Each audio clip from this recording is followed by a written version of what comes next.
Okay my dear masters, నా పేరు సీమా సుభాష్. మాది యాక్చువల్లీ కేరళ రాష్ట్రం. ఇప్పుడు మేము విజయనగరంలో ఉంటున్నాము, ఆంధ్ర స్టేట్, విజయనగరం జిల్లాలో. మాకు ఇద్దరు పిల్లలు. పెద్దోడేమో కంపెనీ సెక్రటరీ ఎగ్జిక్యూటివ్ చదువుతున్నాడు, చిన్నోడు డిగ్రీ ఫస్ట్ ఇయర్. కరోనా కనుక అందరూ ఇళ్లలో ఉన్నారు. పెద్దోడు మాత్రం అక్కడ అసిస్టెంట్గా జాబ్ చేస్తూ చదువుకుంటున్నారు. మా వారు ఇంకో షాప్లో వర్క్ చేస్తున్నాం. సో నేను ధ్యానంలోకి వచ్చి 12 సంవత్సరాలు అయింది మై డియర్ ఫ్రెండ్స్. అయినా ఈ ధ్యానంలోకి వచ్చిన కొత్త మహా తల్లులకు అందరికీ నా యొక్క ఆత్మ నమస్కారం. ఎందుకంటే ధ్యానంలోకి రావడం అనేది ఆషామాషి విషయం కాదు. సరదాగా ఇందులోకి వచ్చి రాబడలేరు. ఇందులోకి ఎంట్రీ రావాలన్నా ఎంతో పూర్వజన్మ పుణ్యం చేసి ఉండాలా, గత జన్మ సాధన సంస్కారం చేసి ఉండాలా, పుణ్య కర్మల యొక్క మూట బరువు ఎక్కువ ఉండాలా. అప్పుడే ఇందులోకి రావడం అనేది జరుగుతుంది. ఎందుకంటే మన చుట్టూ ఎన్నో కోట్ల మంది ఉన్నారు. వాళ్ళందరికీ దక్కలేని అంత మహద్భాగ్యం మనకి దక్కింది అన్నా, ఇంత గొప్ప గురు మనకి దొరికింది అన్నా, ఇంత అద్భుతమైన సొసైటీలో మనం ఉన్నాము అన్నా, మనం ఎంతో మహా అదృష్టవంతులని ప్రతి ఒక్కరూ అనునిమిషం గుర్తు తెచ్చుకోవాల్సిన విషయమే. ఇది మర్చిపోరాదు. ఎందుకంటే మన యొక్క ఆధ్యాత్మిక ఎదుగుదల అంటే స్వీయ ఎదుగుదలతో పాటు మన యొక్క జీవిత శాస్త్రం, మన యొక్క వాక్క్షేత్రం, మన యొక్క దృక్పథాలు, మన యొక్క ఆలోచన ఎంత అద్భుతంగా మారాయో ధ్యానానికి ముందు, ధ్యానానికి తర్వాత అని మనం ఒకసారి బ్యాలెన్స్ చేసినా అది చాలా ఆనందాన్ని ఇస్తుంది మనకి. అంటే ఎన్నో లాభాలు, కోట్ల ఆస్తి ఉన్నా కూడా ఇంత ఆనందము, ఇంత సౌభాగ్యము, ఇంత మనశ్శాంతి, ఇంత ఆరోగ్యము, ఇంత స్వేచ్ఛ ఎవరికి ఉంటుందో లేదో తెలియదు. కానీ మనకి ధ్యానం అంత గొప్ప స్వేచ్ఛని, ఆరోగ్యాన్ని, ఆనందాన్ని ఇచ్చాము. సో అందుకు ముందు ధ్యానానికి మరియు బ్రహ్మర్షి పితామహ పత్రిజికి, ఈ సొసైటీకి నాకు ఇంత గొప్ప అవకాశం ఇచ్చిన వాసు మాస్టర్కి, నాయక్ సార్కి, తర్వాత నా యొక్క మాటలు విని ఇంకా నాకు ఎదగడానికి గొప్ప అవకాశం కల్పించిన నా మిత్రులు, ధ్యాన మిత్రులు అందరూ, ఈ సెషన్లో ఉన్న ప్రతి ఒక్క ధ్యాన మిత్రులందరికీ కూడా నా హృదయపూర్వక ఆత్మ ప్రణామాలు తెలియజేస్తున్నాము. ధ్యానంలోకి నేను 30 ఏళ్లలో వచ్చాను మై డియర్ ఫ్రెండ్స్. వచ్చింది కూడా చాలా అనారోగ్య సమస్యలతో సతమతం అయిపోయి, ఎన్నో ఆర్థిక ఇబ్బందులు. ఎందుకంటే మేము కేరళ నుంచి ఇక్కడికి వచ్చింది అన్నా కూడా ఎక్కువ బిజినెస్ పర్పస్ కోసం. అంటే కేరళలో ఉన్న ఆస్తిపాస్తుల్ని ఇంకా ఎక్కువ చేసేద్దాం, ఇక్కడ అయితే ఇంకా బిజినెస్ కి హోప్ ఉంది అనే ఆలోచనతో ఇక్కడికి రావడం జరిగింది మై డియర్ ఫ్రెండ్స్. కానీ ఇక్కడికి వచ్చిన తర్వాత అంటే ఎన్నో ఒక్క బిజినెస్ కాదు, 2 బిజినెస్ కాదు, ఒక 4-5 బిజినెస్ ఏకంగా ఒకేసారి మా వారు స్టార్ట్ చేయడం జరిగింది. ఎందుకంటే ఆయనకి అంత సత్తా ఉంది, ఆయన చేత అంత డబ్బులు ఉన్నాయి. కేరళలో ఉన్న ఆస్తిలో అప్పట్లో అంత భాగం ఇక్కడికి తీసుకొచ్చామంటే ఆయన స్థితి అంత గొప్పది. కానీ మేము చాలా యావరేజ్ ఫ్యామిలీ. మా నాన్నగారు మిలిటరీలో జూనియర్ కమాండో ఆఫీసర్గా జాబ్ చూసుకునేవారు. మా అమ్మగారేమో అంటే వ్యవసాయం అని, ఎందుకంటే ఆమె ఒక గొప్ప స్పోర్ట్స్ ఛాంపియన్. అందుకని ఆమె వనితా పోలీస్ ఉద్యోగం కూడా మా నలుగురి పిల్లల్ని ఎవరు పట్టించుకోవడానికి లేక పరిస్థితిలో ఆమె అది రిసైన్ చేయడం అనేది జరిగింది. అంటే గొప్ప త్యాగం. మై ధ్యానంలోకి నా ఎంట్రీ నేను క్లుప్తంగా చెప్తాను, ఎందుకంటే మనకి 1 అవర్ టైం ఉంది కనుక మన అందరి యొక్క సమయాన్ని కూడా గౌరవిస్తూ క్లుప్తంగా చెప్తాను మై డియర్ ఫ్రెండ్స్. ధ్యానంలోకి వచ్చేటప్పటికి అంటే ఒక స్త్రీ, నాకు తెలియదు అంటే ధ్యానంలోకి వచ్చి తెలుసుకున్నానా అంటే చాలా మందిని చూసి ఎంతో గొప్పగా ఉండాలని నేర్చుకున్నాను. ఎందుకంటే సంస్కారం అనేది, వాసన దోషాలు అనేది, ఆ కోపం అనేది, అర్థం చేసుకోకపోవడం అనేది, లేకపోతే మన లోపల ఉన్న దుర్గుణాలు, అవలక్షణాలు అనేది వెంటనే ధ్యానంలోకి వచ్చిన వెంటనే పోదు అనేది కూడా నేను నాలో నుంచి అర్థం చేసుకున్నాను. కాస్త అంటే ఆ ధ్యాన సాధన యొక్క తీవ్రత ఎక్కువ అయ్యే కొద్దీ మరియు సజ్జన సాంగత్యం, సత్యం తెలిసి ఆచరించే వారితో నిరంతర సాంగత్యం చేసే కొద్దీ అప్పుడు మనకి స్వ అధ్యాయం, నేను ఎట్లా ఉంది, నేను ఇంకా ఎంత గొప్పగా ఉండాలి, నేను ఎలా ఉండకూడదు, ఎలా ఉండాలి, ఎలా మాట్లాడకూడదు, ఎలా మాట్లాడాలి, ఎలా ఆలోచించకూడదు, ఎలా ఆలోచించాలి, ఎలా జీవించకూడదు, ఎలా జీవించాలి అనే ఒక కనీస అవగాహన మనకి వస్తుంది. ఎప్పుడైతే ధ్యానం ఒక రుచి, అబ్బా ఎంత బాగుంది, అరగంటకే ఇంత బాగుంది అంటే ఇంకా ఎంత గొప్ప, ఎక్కువ సేపు కూర్చోవాలి అని నేను ఒక అరగంట అనేది 3 గంటలు, తర్వాత 6 గంటలు, 8, 12 గంటలు, 18, 24 గంటల కూర్చునే సాధనా స్థితి వచ్చేటప్పుడు నా లోపల ఉన్న అసలు సిసలైన తత్వాన్ని నేను అర్థం చేసుకోగలిగా. అంటే నేను కాస్త నా లోపలికి ధ్యానం ద్వారా, ఇన్నర్ జర్నీ ద్వారా నేను లోపలికి వెళ్ళేటప్పుడు నాకు అవతల వ్యక్తి కాస్తే అర్థమవుతోంది. నా జీవితంలో వచ్చే ప్రతి వ్యక్తి, ప్రతి పరిస్థితుల్లో నేను కాస్త అరగంట ధ్యానం చేసేటప్పుడు నాకు వాళ్ళని ఇందే అర్థమైంది. కానీ ఎప్పుడైతే గంట, 2 గంటలు, 3 గంటలు, 4 గంటలు నేను ధ్యాన సాధన పెంచారో, అప్పుడు నాకు ఆ అవతల వ్యక్తులు, పరిస్థితులు, కార్యకారణాల గురించి ఇంకాస్త అర్థమైంది. అప్పుడేంటంటే నా తహతహలాడిపోవడం, కసి, కోపం, అవతల వ్యక్తిని జడ్జిమెంట్ చేయడం, అవతల వ్యక్తిని గురించి కంప్లెయింట్ చేయడం అనే దాని పట్ల తేడాలు రావడం మొదలుపెట్టింది. అంటే ఆ తగ్గుముఖం పెట్టడం ఒకేసారి నాలో జరగలేదు మై డియర్ ఫ్రెండ్స్. తగ్గుముఖం అనేది పెట్టడం జరిగింది. ఎప్పుడైతే ఇంకా అంటే రాత్రిలో నిద్రపోవడానికి కాదు, ధ్యాన సాధనకే అని తెలిసి పగలంతా నాకు బ్యూటీ పార్లర్ ఉంది. ఎందుకంటే ఫైనాన్షియల్ గా పెద్ద హై పొజిషన్ నుంచి కింద పడ్డాను కనుక బ్యూటీ పార్లర్ రెంట్ చేస్తాం. పగలంతా బిజీగా ఉంటాను. తర్వాత ఇంట్లో పిల్లలు, భర్త, ఆ కుటుంబ బాధ్యతలు ఉంటుంది. తర్వాత నా అజ్ఞానంతో నేను కోరి తెచ్చుకున్న టెన్షన్స్, లైఫ్ లో ఎన్నో ఇష్యూస్ నేను తెచ్చుకొని క్రియేట్ చేసినవి ఉన్నాయి. సో వీటితో అన్ని సతమతం అయిపోతూ తర్వాత రాత్రి అంటే ఇప్పుడు నాయక్ సార్ ఒక మేడం గురించి చెప్పారు. వారు యోగ సాధన ఎంత పందం అంటే పట్టుదల ఎక్కువ అని. సో అలాగనమాట. సో అందుకని నేను ఇవన్నీ ఎలాగా అనేది రాత్రి నిద్రపోకుండా 96 రోజులు 108 డేస్ చేయాలనుకునే. కానీ మా వారు బిజినెస్ పర్పస్ మీద బెంగళూరు వెళ్ళేటప్పుడు నాకు పిల్లల దగ్గర ఉండడం అనేది జరిగింది. అందుకని డైలీ 24 అవర్స్ నిద్రనే జయించడం అనేది నాకు కొంత డిస్టర్బెన్స్ వచ్చింది. ఒక 4-5 గంటలు నేను పడుకోవడం అనేది జరిగింది పిల్లలతో పాటు.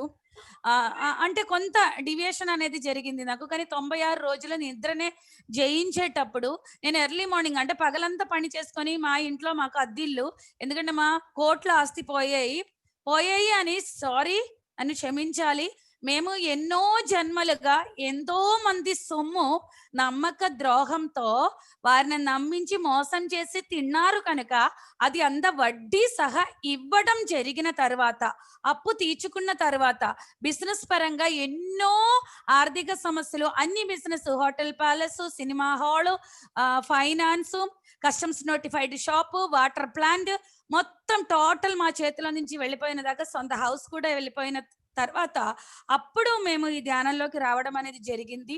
సో అప్పుడు అనమాట. అంటే ఈ ధ్యాన సాధనలోకి వచ్చిన తర్వాతే నాకు ఓహో, మా తెలుగు వాళ్ళు ఎవరు మమ్మల్ని మోసం చేయలేదు, మేము మోసం చేసినది ఇప్పుడు బ్యాలెన్స్ అయింది, కర్మ ప్రక్షాళన అనేది జరిగింది. ఎంతో మంది సొమ్ము మేము తిన్నాం కనుక వడ్డీ సహా వాళ్ళందరికీ అది అప్పు తీర్చడం అనేది జరిగింది అనే ఆ ఒక రియలైజేషన్, ఇన్నర్ రియలైజేషన్ అనేది వచ్చిందనమాట.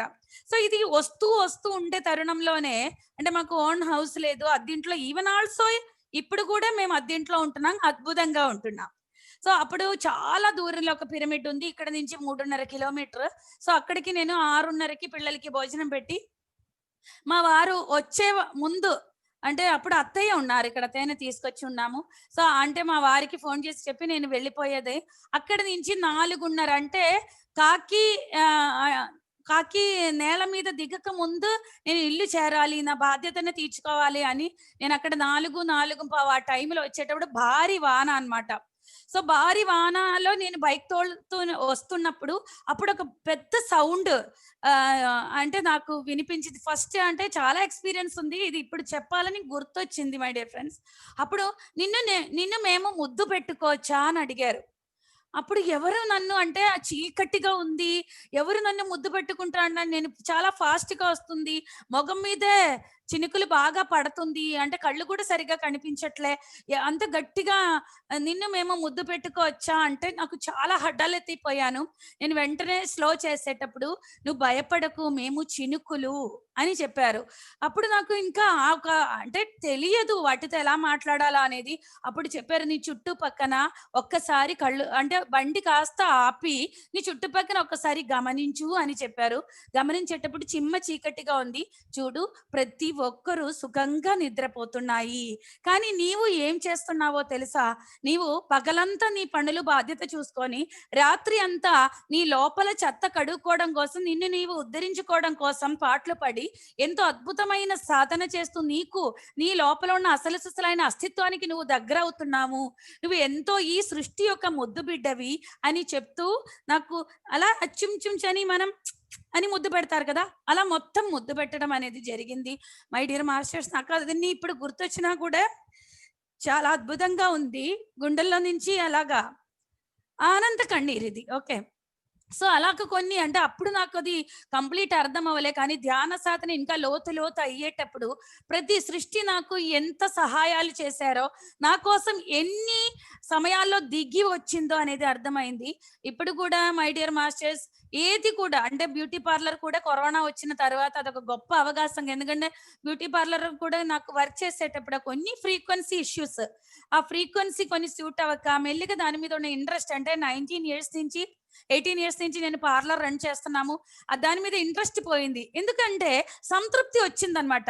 ఉన్న దాంతో కోట్ల ఆస్తి ఉన్నప్పుడు నాకు ఇంత జనాల విలువ తెలియదు, సత్యం పట్ల అవగాహన లేదు, ధర్మం పట్ల నాకు అవగాహన లేదు. నాన్ వెజిటేరియన్ నేను కంప్లీట్.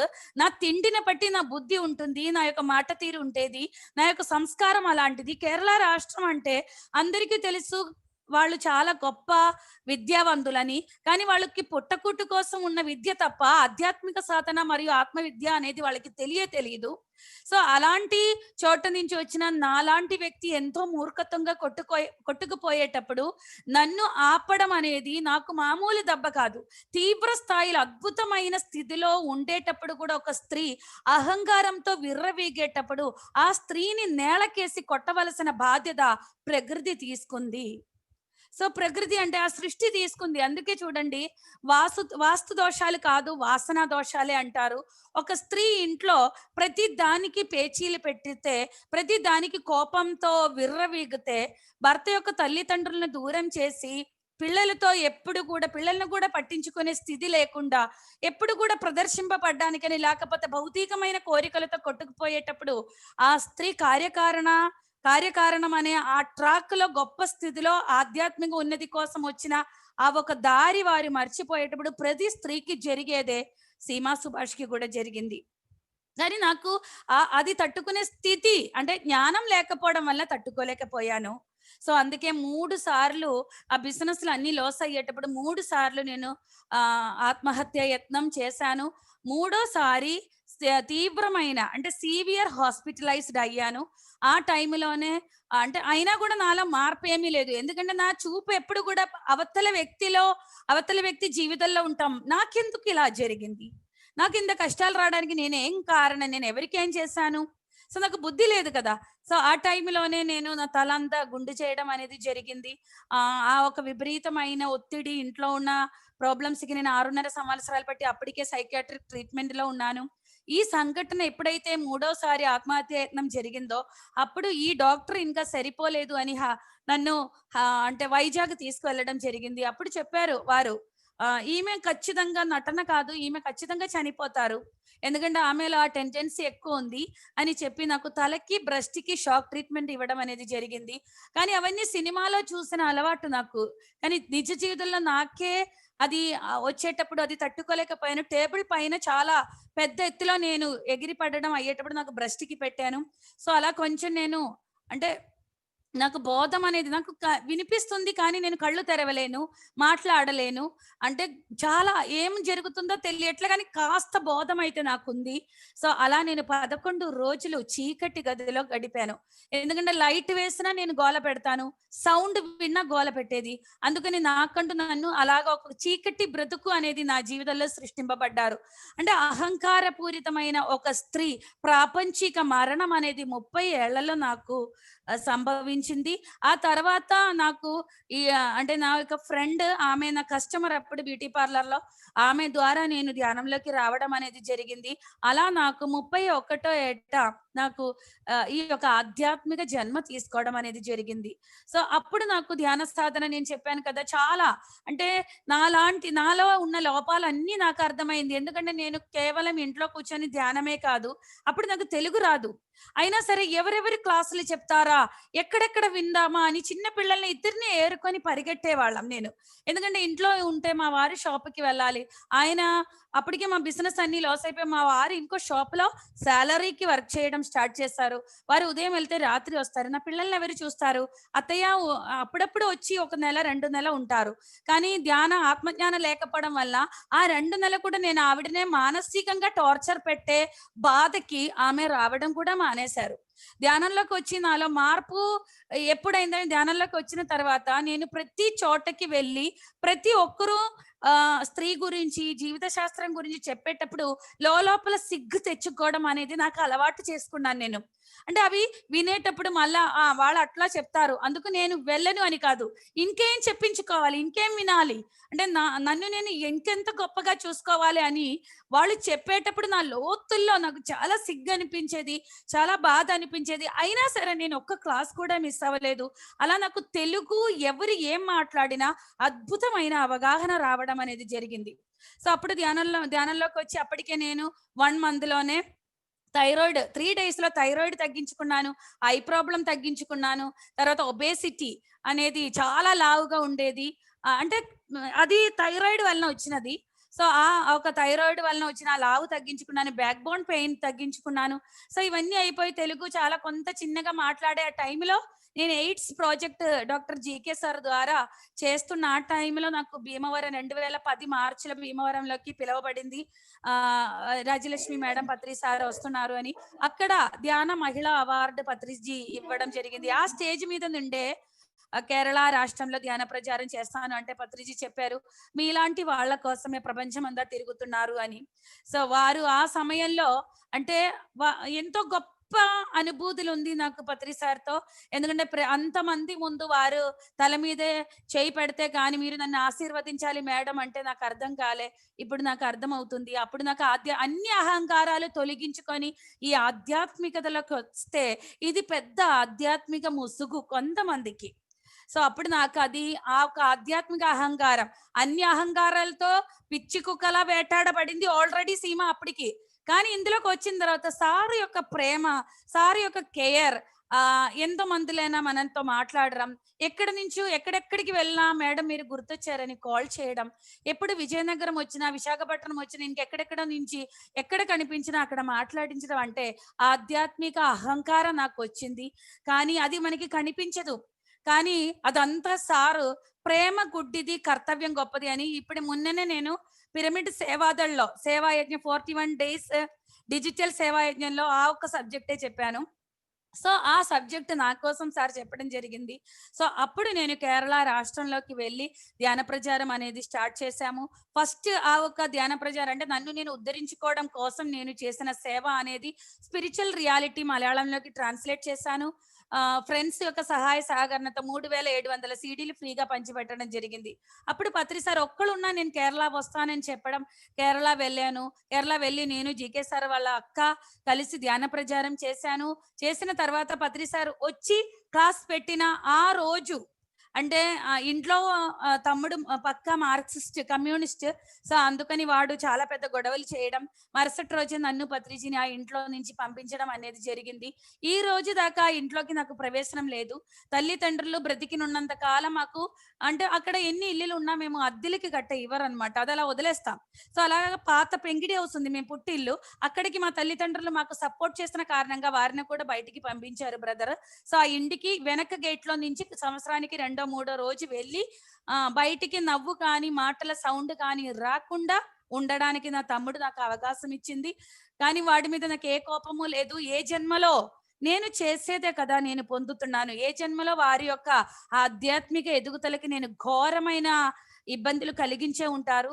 సో అందుకే ఆ తీవ్ర స్థితి మనకు చిన్న చిన్న ఇబ్బందులు వచ్చేటప్పుడు మనం రియలైజ్ అవ్వడం అనేది జరగదు. అందుకే హై లెవెల్లో ఉన్నప్పుడు అంత అద్భుతంగా ఉండేటప్పుడు మనకి ఇబ్బందులు కలుగుతాయి అన్నమాట. అప్పుడే లోపల ఇన్నర్ రియలైజేషన్ అనేది చక్కగా జరుగుతుంది. ఓకే మై డియర్ ఫ్రెండ్స్, ఎక్కువ వస్తుంది. సరే ఆ సమయంలో చూడండి ఇలా అన్ని అంటే అక్కడ కేరళలో నుంచి వచ్చిన తర్వాత ఇంకెంత, ఎందుకంటే అదే బ్లడ్ నాలో కూడా ఉంది, ఇంకెంత అద్భుతంగా చేయాలనే ఆలోచనలో అప్పుడు నాకు అర్థమైంది కుటుంబంలో భర్త యొక్క కుటుంబం పిల్లల్ని అంటే ఇబ్బంది పెట్టి సీమ చేసేది ఏమీ లేదు. కుటుంబంలో అంటే గ్రౌండింగ్ అనేది తెలుసుకోకుండా ఏ ఆడది కూడా సమాజాన్ని ఉద్ధరించడం కోసం బయటికి వెళ్తే అది చికాకే. సో అది ఇవాళ కాకపోతే రేపు మొగం మీద ఉమ్మేసే పని చేస్తున్నారని ఇంకా అంటే ధ్యాన సాధన సేవ చేసేటప్పుడు సాధన కూడా అంత గొప్పగా చేసేటప్పుడు మనకి మాస్టర్స్ మన లోపల ఉన్న ఆత్మ ఎంత అద్భుతంగా మనల్ని గైడ్ చేస్తారో. సో అప్పుడు ఇంకా లోపల శుద్ధి జరిగి నా యొక్క భర్త కుటుంబానికి నా భర్తని తిరిగి అప్పగించడం అనేది జరిగింది. సో ఎందుకంటే నా భర్త కుటుంబంలో నుంచి వారిని నేను ఇంత దూరం తీసుకొచ్చాను అంటే ఆ కుటుంబంలో సద్దుమణిగే తత్వం నాకు లేకపోవడం వలనే నా భర్త ఆంధ్రప్రదేశ్లోకి వెళ్దాము అనే నిర్ణయం అనేది తీసుకుంది. సో ఇప్పుడు నాకు అర్థమైంది ధ్యానం నేర్చుకోవడానికి, ధ్యానాన్ని ప్రపంచం అంతటా పంచి పెట్టడానికే ఆ రోజు నేను అలాగా ఉన్నాను అనేది ఇప్పుడు అర్థమవుతుంది. కానీ అప్పుడున్న పరిస్థితి ఏంటి? కుటుంబంలో అత్తతో నేను సరిగా లేదు, ఆడపడుచుతో సరిగా లేదు, తోటి కోడలతో సరిగా లేదు, ప్రతి ఒక్కరితో గొడవ. ప్రశాంతత అనేదే లేనప్పుడు నాలాంటి పెళ్ళాన్ని పెళ్లి చేసుకున్న పాపానికి నా భర్త ఆంధ్రప్రదేశ్ నన్ను తీసుకురావడం అనేది జరిగింది. చూడండి మై డియర్ ఫ్రెండ్స్, నాలో మార్పు నేను మారనంత వరకు నా భర్త ఎన్నో బిజినెస్లు లాస్ అయిపోయిన నా భర్తని నువ్వే తప్పు, నీకేమీ చేత కాదు అని నేను తిట్టిన ఆయన నా దగ్గరికి నాలాంటి వ్యక్తి దగ్గర పడుకోవడానికి కూడా ఇష్టం లేక వారు కంప్లీట్ ఒక తాగుబోతుగా ఉండేవారు. బిజినెస్ అన్ని లాస్ అయిపోయారు. ఏ బిజినెస్ లేదు. ఉదయం వెళ్ళిపోతే మళ్ళీ అర్ధరాత్రి ఎప్పుడో వచ్చేవారు. ఏదో ఇంటికి కావలసినది చూసుకునేవారు. ఎందుకంటే అలా ఆయన ఉండడం బట్టే నేను ఇంత అద్భుతంగా రియలైజ్ అయ్యారు. సో నేను ఇటుగందు అటుగందు అని నేను చెప్పి నా యొక్క కొంగుకి నా భర్తని కట్టుకొని తిప్పుంటే నేను ఎప్పుడో ఇంకా చచ్చిపోయి ఉండేదాన్ని. ఎందుకంటే నాలో ఆధ్యాత్మిక ఉన్నది అనేది రాదు. సో ఇక్కడ నేను మీతో ఒక గొప్ప విషయం చెప్పాలి మై డియర్ ఫ్రెండ్స్. ఎందుకంటే ధ్యానంలోకి వచ్చిన తర్వాత నేను మార్పు పొందిన తర్వాత నా భర్త యొక్క కుటుంబానికి దగ్గర అయ్యాను. నా భర్తలో కూడా ఎంతో అద్భుతమైన మార్పు వచ్చింది. సీమ ఎప్పుడైతే ధ్యానం ద్వారా వాక్శక్తి అంటే మాట తీరు, చూసే విధానం, ప్రవృత్తి, అందరి పట్ల నా యొక్క ప్రేమ అనురాగాలు చూసి వారు తనకి తానుగా తాగడం మానేశారు. తనకి తానుగా తను ధ్యానంలోకి వచ్చారు. సో అది నాకు అంటే ఒక స్త్రీ మారిపోతే ఎంత అద్భుతంగా ఉంటుంది అనేది నా భర్త 9.5 సంవత్సరాలు బట్టి ఒక్కరోజు కూడా నిద్రపోవడం నేను చూడలే. పగలంతా ఆయన నిలబడి వర్క్ చేస్తారు. రాత్రి అంతా సింగిల్ సీటింగ్ ఉంటది. ఎప్పుడో మనం అర్ధరాత్రి చూస్తే ఇలా కొంచెం వాడారేమో కానీ కాలి చాపి పడుకోవడం అంత గొప్ప సాధకుడు అయ్యారు. చాలా గొప్ప మహాముని ఆయన నాకు ప్రతిసారి ఇంత గొప్ప ధ్యాన మార్గంలో చూపిస్తే ఆయన నిరంతరం నాకు గురువే. ఆయన పిల్లలు సో వజ్రాలు లాంటి పిల్లలు వారందరూ కూడా గొప్ప ఆధ్యాత్మిక శాకాహార కుటుంబం నాకు దొరకడం బట్టే సీమ ఇంత సర్వీస్ చేయగలుగుతున్నా. ఇప్పుడు 8 రాష్ట్రాల్లో ధ్యాన ప్రచారం చేశాను ఇంతవరకు. కేరళ రాష్ట్రంలో ఎంతో ముమ్మరంగా ధ్యాన ప్రచారం చేస్తున్నా. ఇప్పుడు online sessions across globe. So ప్రపంచ వ్యాప్తంగా కూడా ఆన్లైన్ సెషన్స్ మా vegetarian meditation channel Malayalam VMC Malayalam ద్వారా ఆన్లైన్ సెషన్స్ కూడా స్టార్ట్ చేశాము. సో మై డియర్ ఫ్రెండ్స్, మీరు ఇది అయిపోయిన తర్వాత విఎంసి మలయాళం అనేది సబ్స్క్రైబ్ చేయడం మర్చిపోదు. మీ సపోర్ట్ ఓకే. సో ఇక్కడ నేను చెప్పబోయేది అందుకే నేను ఒక నిర్ణయం తీసుకున్నాను. సీమ అనేటప్పుడు సీమ ఇంత గొప్ప పనులు చేసేటప్పుడు ఒక 4 గోడల మధ్యలోనే ఉండవలసిన ఒక స్త్రీ ఎప్పుడైతే ఆత్మ జ్ఞానం కలిగిందో, దృక్పథాల్లో మాట తీరులో మార్పు వచ్చిందో అప్పుడు కేరళ రాష్ట్రంలో వెళ్ళి ప్రతి జైల్స్ లో అంటే 9 జైల్స్ లో ధ్యాన శిక్షణ తరగతులు నిర్వహించడం అనేది జరిగింది. కేరళ స్టేట్ వెళ్ళి ఎడ్యుకేషన్ మినిస్టర్ తో సింగిల్ గా మాట్లాడడం అనేది అయ్యింది. వారు మాకు ధ్యాన ప్రచారానికి పర్మిషన్ ఇవ్వకపోతే సాహసం చేయమని పత్రిజీ చెప్పారు. ఒక వ్యక్తి ఒక మినిస్టర్ కి ఆత్మజ్ఞానం లేకపోతే నాకుంది కదా అని శాస్త్ర విజ్ఞాన జ్యోతి విద్యార్థి జీవన క్రాంతి అనే పుస్తకం మలయాళంలోకి ట్రాన్స్లేట్ చేయడం, 5,500 పుస్తకాలు అది ఫ్రీగా పంచిపెట్టడం అనేది జరిగింది. అది ఇంకొక వ్యక్తికి దొరికి ఆయన నాకు కాల్ చేసి ఆయన కూడా ఈ ఫ్రీ సర్వీస్ లో వీరు చేసే సేవా యోగంలో నేను కూడా పాలు పంచుకుందామని ఆయన కూడా 2,500 పుస్తకాలు కొట్టేసి ఆయన కూడా ఫ్రీగా పంచి పెడుతున్నారు. తర్వాత ఆచార్య శ్రీనివాస్ గారితో అంటే మన కేరళ రాష్ట్రం పుట్టిన తర్వాత ఒక different type of spiritual revolution అదే అంటే ఏంటంటే ఒక శాకాహార విప్లవాన్ని 14 జిల్లాలో కూడా అది అద్భుతంగా చేయడం అనేది జరిగింది. అక్కడ కూడా అంటే 3 చోట్ల మమ్మల్ని చంపడానికి కూడా జనాలొచ్చాయి. ఎందుకంటే అది కంప్లీట్ నాన్ వెజిటేరియన్ రాష్ట్రం. కేరళలో పత్రిజను తీసుకువెళ్ళేటప్పుడు కూడా ఒక 20 మంది వచ్చింది అంటే మళ్ళా ఇంకోసారి క్లాస్ పెట్టేటప్పుడు ఒక్క వ్యక్తి కూడా రాదు. ఎందుకంటే సార్ అంతా పశుపతులు అంటే ఒక పశువులను తినేవాళ్ళు అని గొప్పగా తిట్టడం వలన వాళ్ళెవరు కూడా ఆధ్యాత్మికతనే సపోర్ట్ చేయలేకపోయారు. కేరళ అంటే గోడ్స్ ఆన్ కంట్రీ. అక్కడ ఎన్నో ఆధ్యాత్మిక సొసైటీలు ఉన్నాయి. కానీ ఏ ఒక్కరు కూడా మీకు శాకాహారిగా మారండి, వెజిటేరియన్ మాత్రమే తినాలి, జీవహింస మహాపాపమని ఏ ఆశ్రమంలోకి వెళ్ళినా మీకు ఒక్కళ్ళు కూడా చెప్పరు. ఎందుకంటే కేరళలో అది చెప్పడం అనేది జరగదు. సో అలాంటి రాష్ట్రంలోకి వెళ్ళి 23 మంది ఇక్కడ నుంచి వెళ్ళిన తర్వాత కేరళలో 1% కూడా మనకి హెల్ప్ చేయలేని సమయంలో 14 జిల్లాలు అద్భుతంగా ఒక వెజిటేరియన్ ర్యాలీస్ కండక్ట్ చేయగలిగామంటే ఎంత ఎన్నుకోబడిందో ఈ ఆత్మ అనేది అర్థమైంది. తర్వాత పత్రిజీ చెప్పారు ఇంకా ముమ్మరంగా ఈ యొక్క ధ్యాన ఆత్మజ్ఞాన విద్యని కేరళ రాష్ట్రంలోకి తీసుకువెళ్ళాలి అంటే వెజిటేరియన్ మెడిటేషన్ ఛానల్ అనేది స్టార్ట్ చేశాము. ఇప్పటికి 62 వీడియోలు చూడండి. ఈ యొక్క 4-5 నెలలో 62 వీడియోలు అప్లోడ్ చేయడం జరిగిందంటే ఏ లెవెల్లో చేయడం జరుగుతుంది. కేరళలో మన వెజిటేరియన్ గురించి ఎవరు చెప్పినా యాక్సెప్ట్ చేయరు. కానీ అలాంటిది ఇంతమంది అంటే కొంతమంది చూడని 51,000 మందికి ఈ యొక్క జ్ఞానాన్ని అందించడానికి ఒక గొప్ప మహాభాగ్యం నాకు ఈ జన్మ ద్వారా, నాకు ఈ యొక్క సొసైటీ ద్వారా, పత్రిజీ అనే మహాశక్తి క్షేత్రం ద్వారా నాకు ఇవ్వబడింది అంటే నేను ఇంకా ఎంత అణగి మెణిగి ఉండాలి, ఎంత అణిగిమణిగి ఉంటే, ఇంకెంత వినయంగా ఉంటే నా భర్త నా పిల్లలు ఇంత స్వేచ్ఛ నాకు ఇచ్చేటప్పుడు.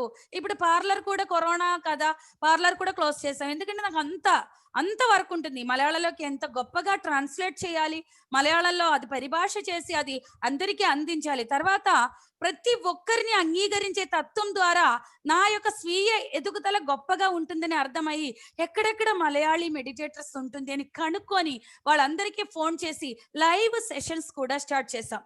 ఎందుకంటే వెజిటేరియన్ మెడిటేషన్ విఎంసి మలయాళం అంటే ఒక సీమా సుభాష్తే కాదు, అది ప్రతి ఒక్కరికి ఎదగడానికి ఉన్న మహా పెద్ద ప్లాట్ఫామ్. పత్రిజీ నిన్న ధ్యానంకి వచ్చిన వారితో కూడా మాట్లాడిస్తారు. మాట్లాడండి, మీ అనుభవం చెప్పండి మేడం అంటారు. తర్వాత వారు ప్రతి ఒక్కరిని బహుమానం అంటే ప్రతి ఒక్కరికి ఎలా వాల్యూ ఇస్తారంటే మేడం గారు అంటారు, లేకపోతే మేడం, సార్, అయ్యా అని పిలుస్తారు. సో అందుకని ప్రతి ఒక్కరికి నేను చెప్పేది అదే, ప్రతి ఒక్క మాస్టర్ని ఎంత గొప్పగా విలువ ఇవ్వాలి. సో పత్రిజీ మనకి ఆదర్శం. వారు అంత గొప్ప స్థితిలో ఉన్నారని ఎవరిని కూడా పేరు పిలవడం కానీ, వారు ఏం పిలిచినా మనం సరెండర్ అయిపోయి అయ్యా అంటాం. కానీ అంత గొప్ప స్థితిలో కూడా ఉండి ఒక సాటి మాస్టర్ని ఎంత అద్భుతంగా రిసీవ్ చేసుకుంటారు, ఎంత అద్భుతంగా వారిని గౌరవిస్తారు అనేది వారి దగ్గర నుంచి నేర్చుకున్నాను. అదే ఇప్పుడు కేరళ రాష్ట్రంలో నేను అక్కడ ధ్యాన ప్రచారం చేయడం స్టార్ట్ చేసి 12 years అయింది. కానీ ఇంత ముమ్మరంగా చేయడం, కేరళ వెళ్ళి ప్రచారం చేసేది, ఎవరు కూడా సపోర్ట్ చేయడం కానీ ఒక్కసారి కాల్ చేయడం కానీ జరిగేది కాదు.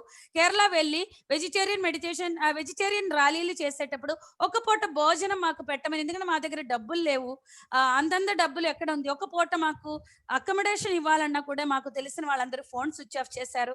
సో అందుకని ఇప్పుడు కసి పగతో కాకుండా ఎంతో వివేకంతో, విజ్ఞతతో, ప్రేమతో వాళ్ళందరికీ కాల్ చేసి మీరు రావాలి, మీ గురించి చెప్పండి, మీరు ధ్యానం గురించి చెప్పండి, మీ ఆధ్యాత్మిక ఒక యాత్ర అంటే ఆధ్యాత్మిక మీ యొక్క జీవన శాస్త్రం గురించి, జీవిత శైలి గురించి, మీ యొక్క దివ్య జీవన విధానం గురించి చెప్పండి అని చెప్తూ వాళ్ళందరితో ఎంతో అద్భుతంగా ఇంట్రాగేట్ అవ్వడం అవుతోంది.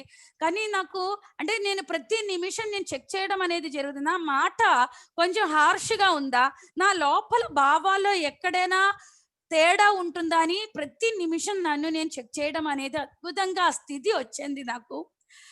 అది నేను గొప్పగా సాధించుకున్నాను my dear masters.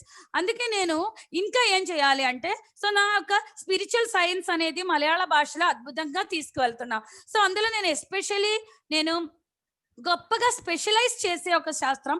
What about సీమ before and after meditation. So సీమ అనే ఒక స్త్రీకి ఆత్మజ్ఞానం రాకముందు సీమ అనే ఒక లేడీ ఎట్లా ఉంటుంది, ఆత్మజ్ఞానం వచ్చిన తర్వాత ఒక స్త్రీ ఎలా ఉంటుంది అనే దాని గురించి చాలా వివరంగా చెప్పాలి ఆఖరి శ్వాస వరకు. ఎందుకంటే ఒక స్త్రీ ఆత్మ చైతన్యం పొందితే ఆ ఒక కుటుంబం స్వర్గంగా ఉంటుంది. ఆ భర్తకి ఒక బీపీ షుగర్ కూడా రాదయ్యా, ఎందుకంటే నా భర్త అలా ఉన్నారు. తర్వాత ఆ పిల్లలు కూడా చాలా స్వేచ్ఛాయుధంగా బ్రతుకుతారు. తర్వాత ఆ ఒక భర్త కుటుంబం కూడా కోడలంటే ఇట్లా ఉండాలి అని అనిపిస్తుంది. సమాజంలో కూడా ధ్యానం చేస్తే ఆడపిల్లలు ఇంత అద్భుతంగా ఉంటుందా, వారి జీవిత విధానం, వారి వస్త్రం ధరించే ఆ ఒక విధానం, మాట్లాడే తీరు, సమాజంలో ప్రతి ఒక్కరితో వారు డీల్ చేసే విధానం. ఎందుకంటే టార్కం సరాయిడారి అని చెప్పారు, నీ యొక్క చూపులతో, నీ యొక్క మాట తీరుతో, నీ యొక్క వస్త్ర విధానంతో, నీ యొక్క చేష్ట, నీ యొక్క శరీర కదలికలతో మగవారిని నీవు రెచ్చగొట్టమాకు. అలా నువ్వు రెచ్చగొట్టితే మగవారి యొక్క భావోద్వేగాలు గాయపరుస్తాయి. వారు గాయపడిపోయేటప్పుడు వారు మృగాలుగా మారుతాయి. మృగీయతైన తట్టి లేపేది నీవే. దానికి ఆ ఒక మగవాడిని పిచ్చెక్కించి వాడిని మృగంగా మార్చే మహాకారణం నీవు కాకు, బంగారు తల్లి అని టార్కం సరాయిడారియన్ వారి తల్లి ఎంతో అద్భుతంగా చెప్తారు. అది నేను అర్థం చేసుకున్నాను. అంటే స్త్రీ అనేది, స్త్రీకి ఒక కష్టం వచ్చిందా, ఇది ప్రాపంచికంగా ఉన్న ఎవరు కూడా ఇది యాక్సెప్ట్ చేయరండి. ఇప్పుడు నేను చెప్పిన మాటలు, నా ద్వారా చెప్పించబడిన ఈ యొక్క మాటలు ప్రాపంచికంగా 90% మంది కూడా యాక్సెప్ట్ చేయకపోవచ్చు. కానీ ఇది ప్రతి ఒక్కరూ అర్థం చేసుకోవాల్సిన విషయం. ఒక స్త్రీకి ఒక కష్టం వస్తుంది అంటే 90% ఆమె వలనే ఆమెకి కష్టం వస్తుంది. పత్రిజీ ఎన్నోసారి చెప్పారు ఈ విషయం. అంటే మన మాట తీరు సరిగ్గా లేకపోతే, మన చూపులు సరిగ్గా లేకపోతే, మన వస్త్ర విధానం సరిగ్గా లేకపోతే, మన జీవిత రీతి సరిగ్గా లేకపోతే, అవతల వ్యక్తి చూపునే నేను ఆకర్షించే విధంగా నేను వస్త్రం ధరించి ఉన్నా, అవతల వ్యక్తిని రెచ్చగొట్టేటట్టు నా మాట తీరు ఉన్నా, నా కళ్ళతో ఉన్న చేష్టలు ఉన్నా, నా యొక్క శరీర కదలికలతో ఉన్న రెచ్చగొట్టడం అనేది లేకపోతే ఏ వ్యక్తి కూడా నాకు ఆకర్షింపబడదు. ఒక పురుషుడు వారికి పరిమితమైన జ్ఞానం ఉంటుంది. పత్రిజీ ఎప్పుడు చెప్తారు మగ పురుగు అని. అలా అని వాళ్ళని తక్కువ చేయడం కాదు. స్త్రీకి ఉన్న అద్భుతమైన వివేక శక్తి గురించి, వారు తీసుకొచ్చిన అద్భుతమైన అత్యున్నత శక్తి చైతన్యం గురించి వారు చెప్తారు. ఒక మగవారు మనతో మాట్లాడేటప్పుడు, ఒక ఫోన్ వచ్చేటప్పుడు అంటే అయ్యా నాకు ఇవన్నీ నచ్చదండి, నాకు భయం అండి అంటే, నీకెందుకు భయం, నేను ఉన్నాను కదా అని వారు అంటారు. ఏం వేషాలు వేస్తున్నావా, నాకు ఇవన్నీ నచ్చదు అంటే ఇంకొకసారి ఆ మగ అబ్బాయి దగ్గర నుంచి మనకి ఫోన్ రాదు. సో ఎందుకంటే స్త్రీ, దానికి ఉన్న అవకాశం ఇచ్చేది స్త్రీయే. కొన్ని నిజాలు పచ్చిగా చెప్పాలి మై డియర్ ఫ్రెండ్స్. నన్ను ఎంతమంది యాక్సెప్ట్ చేసినా చేయకపోయినా నేను ఒకటే చెప్తాను, సత్యం అనేది ముద్దు పెట్టేటట్టు, హగ్ చేసేటట్టు ఉండదు. సత్యం అనేది గుండెల్లో కత్తితో పొడిచేటట్టు ఉంటుంది. వినడానికి కూడా గొప్ప స్థితి కావాలి. సో ఎందుకంటే నా క్లాస్ అనేది కొంత మాస్గా ఉంటుంది, ఎందుకంటే సత్యం అలా ఉంటుంది. స్త్రీ అనేది 50 జన్మల యొక్క కర్మల్ని కడగడం కోసం ఇంత అద్భుతమైన జన్మ ఎత్తుకున్నారు.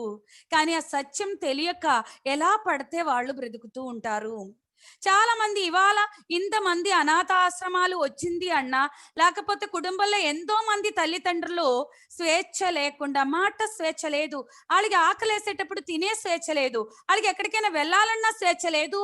అంత స్వేచ్ఛ లేకుండా ఉండడానికి కారణం ఒక సాటి స్త్రీ అనే నేను చెప్తాను.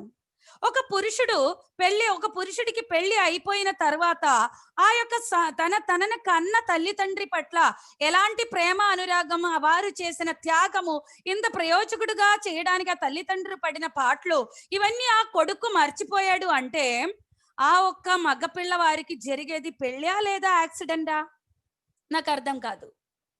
అంటే నిన్న దాకా నిన్ను పెంచి పోషించిన తల్లిదండ్రులకి ఈ రోజు వచ్చి నీకు అప్పగించింది ఒక సెక్సే మై డియర్ ఫ్రెండ్స్. ఒక లేడీ నీకు శరీర సుఖాన్ని ఇచ్చింది, కానీ ఆ శరీర సుఖం ఇచ్చే స్త్రీ నీ జీవితంలోకి ఆకర్షింపబడ్డానికి నీకు ఇంత గొప్ప స్థితి కలిగించేది నీ యొక్క తల్లిదండ్రులే.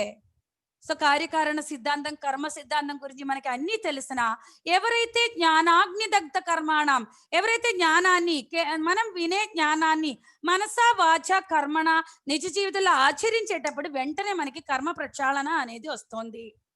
సో మనం ఎంతో ధ్యానం చేస్తాము, ధ్యాన ప్రచారం చేస్తాము, ఎంతో మంది పూజలు చేస్తున్నాం, కానీ మన యొక్క మాట ద్వారా, హింసాత్మకమైన మాట ప్రవృత్తి ద్వారా మన ఇంట్లో ఏ ఆత్మస్వరూపులు ఇబ్బంది పడుతున్నారు అన్న మన ఆధ్యాత్మిక ఎదుగుదల అక్కడ స్టాప్ అయిపోయినట్టే మై డియర్ ఫ్రెండ్స్. మన ద్వారా ఒక ఆత్మజ్ఞాని, అంటే ఆత్మజ్ఞానం లేని వారు ఎలా పడితే అలా మాట్లాడతారు, ఎలా పడితే అలా జీవిస్తారు, ఎలా పడితే అలా ఇంట్లో గొడవలు క్రియేట్ చేస్తారు. కానీ ఆత్మజ్ఞానికి వారికి ఉన్న తేడా అనేది, ఆత్మజ్ఞానం వచ్చిన ఒక స్త్రీ కుటుంబంలో, ఎందుకంటే ఒక స్త్రీ ఎందుకు స్త్రీ జన్మ ఎత్తామంటే ఎన్నో జన్మలు పురుష జన్మలు ఎత్తి సాటి స్త్రీలను అంగీకరించకపోవడము, సాటి పరిస్థితులను అంగీకరించకపోవడము వలన వీరు పరిమిత జ్ఞానంతో పురుష అహంకారంతో చేసిన అన్ని తప్పులని సరి చేసుకోవడానికి ఒక స్త్రీ జన్మ ఎత్తుతున్నారు. చూడండి, సరిదిద్దుకోవడానికి, కర్మ ప్రక్షాళన చేసుకోవడానికి స్త్రీ జన్మ ఎత్తిన తర్వాత మనమే విర్రవీగి వచ్చిన పని మర్చిపోతే ఇంకా మన యొక్క కర్మ అడిషనల్ అవుతుంది. అందుకే పత్రిజీ అంటారు, ప్రతి స్త్రీ చైతన్యవంతం అవ్వాలి. ఒక స్త్రీ చైతన్యవంతం అయ్యేటప్పుడు ఆ భర్త పిల్లలు ప్రశాంతంగా ఈ ఆధ్యాత్మిక మార్గంలోకి వస్తారు. స్త్రీ చైతన్యవంతం అయ్యే కొద్దీ భూమి యొక్క ఆత్మ చైతన్య విస్తరణ కూడా పెరుగుతోంది అని.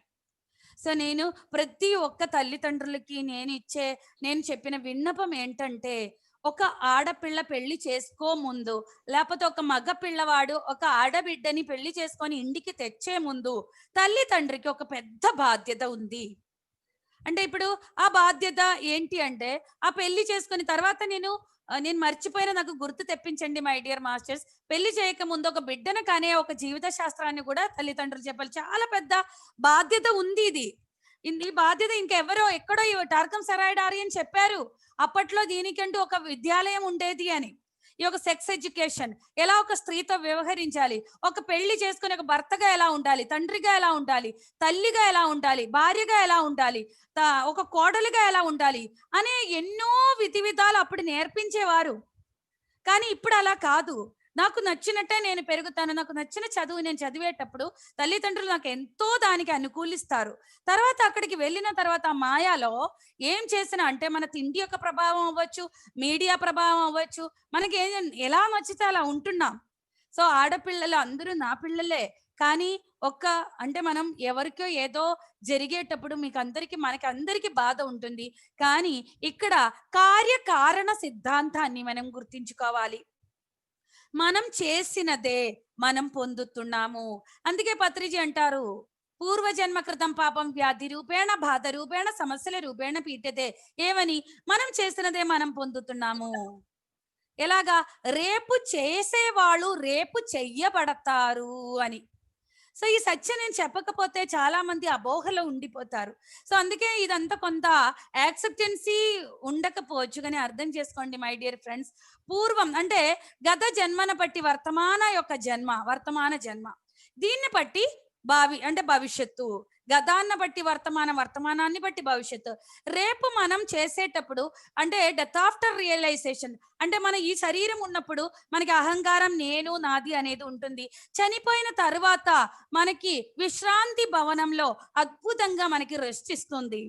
ఎంత కష్టాలు కలిగించినా, ఇబ్బంది కలిగించినా సహజమైన చావు చనిపోయిన వాళ్ళకి విశ్రాంతి గృహంలో అద్భుతమైన రెస్ట్ అంటూ ఉంటుంది. ఆ తర్వాత ఎప్పుడైతే విశ్రాంతి దక్కిందో ఆత్మ అనేది చాలా నీరసించిపోతుంది.